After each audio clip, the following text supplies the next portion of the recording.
Okay guys, we're going to look at Ask Scruff.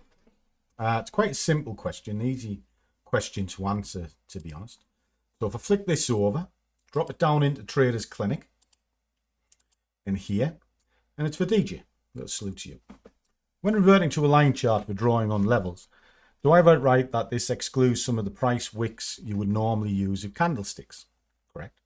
And do you consider this the optimum way to map out? Okay. Yes, I do think it's probably the only way to mark a chart.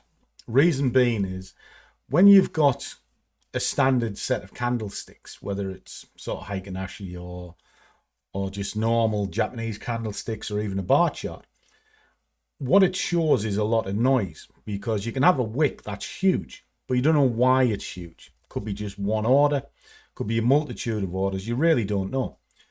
But the line chart will show you exactly where the battle between the buyer and the seller was won and lost. And then that shows the best point to mark your levels.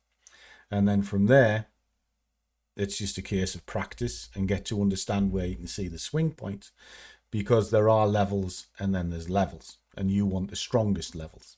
And for them, apexes is the one. But then you've also got the point of where there's bumps in the road. You need multiple confirmation for things like that. But again, the line chart can show you all of this. You look at it with candlesticks, you just see a whole lot of noise. And to be honest, a lot of the time, your levels are a mile out for where they should be. So I hope that helps. Catch you soon.